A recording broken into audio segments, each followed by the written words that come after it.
प्रश्नकाल को विपक्ष के द्वारा चलने नहीं दिया गया। समूचा विपक्ष और विशेषकर कांग्रेस पार्टी के इस प्रयास की मैं घोर निंदा करता हूं।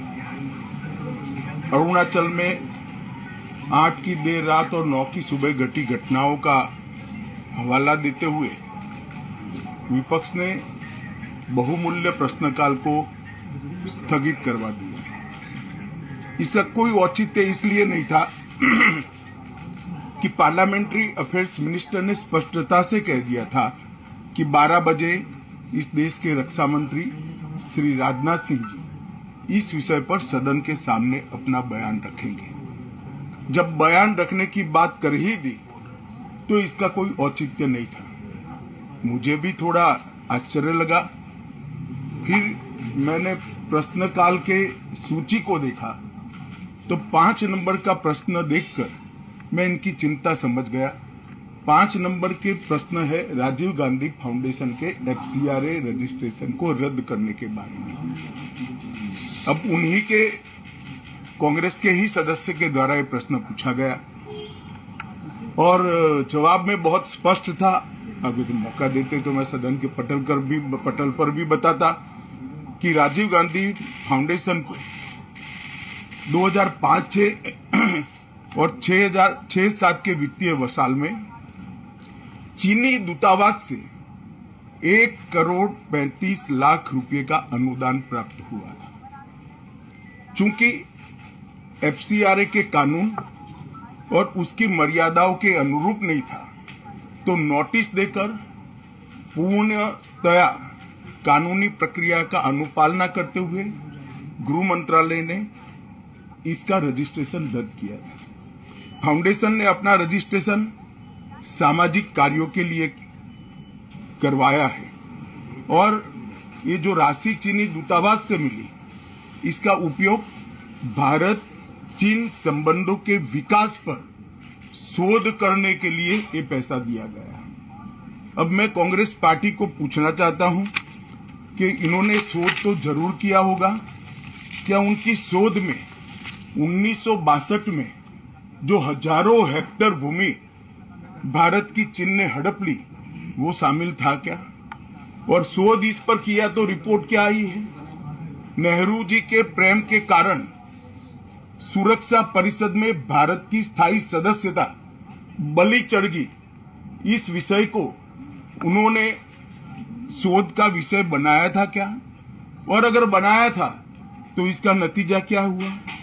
जिस वक्त गलवान के अंदर हमारे सेना के वीर जवान चीनियों से भिड़ रहे थे उस वक्त चीनी दूतावास के अधिकारियों को कौन रात्रि भोज दे रहा था? वो उनकी शोध का विषय था क्या? अगर था तो उसका नतीजा क्या हुआ? जब उनकी सरकार थी तो 2006 में भारत में चीन के दूतावास ने पूरे अरुणाचल और पूरे नेफा पर दावा कर दिया। वो उनकी शोध का विषय था क्या? अगर शोध हुई तो उसका नतीजा क्या हुआ? 25 मई 2007 को चीन ने कांग्रेस के ही मुख्यमंत्री दोरजी खंडू को वीजा देने से इनकार कर दिया क्योंकि ये तो हमारा ही हिस्सा है अरुणाचल। ये भी शोध किया गया क्या? 13 अक्टूबर 2009 को मनमोहन सिंह की अरुणाचल यात्रा पर चीन ने आपत्ति जताई, वो आपने जांच किया है क्या?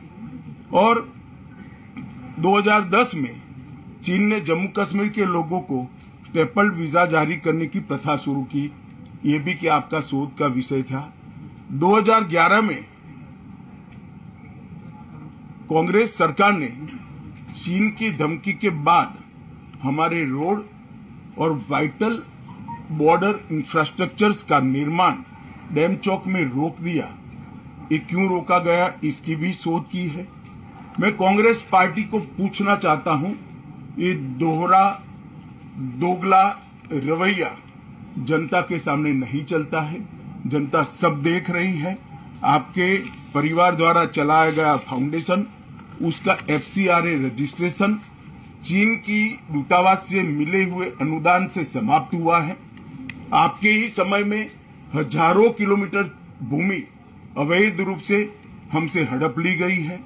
आपके ही समय में हमें मिली हुई सुरक्षा परिषद की सदस्यता आपने निजी संबंधों को बनाने के लिए चीन की भेंट कर दी है।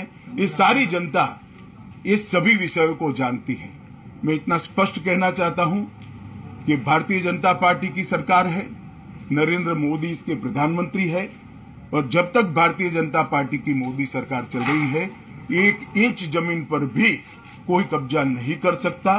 कल अपने सेना के जवानों ने जो 8 की देर रात को और 9 की सुबह को जो वीरता दिखाई है, मैं इसकी बुरी बुरी प्रशंसा करता हूं।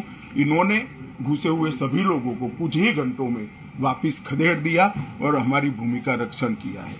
हाँ, राजीव गांधी फाउंडेशन के FCRA लाइसेंस रद्द होने का एक दूसरा भी कारण था। इस्लामिक रिसर्च फाउंडेशन की, जिसका प्रणेता जाकिर नायक है, जाकिर नायक को पूरा देश जानता है, उनसे भी 7 जुलाई 2011 को 50 लाख रुपया राजीव गांधी फाउंडेशन ने प्राप्त किया था।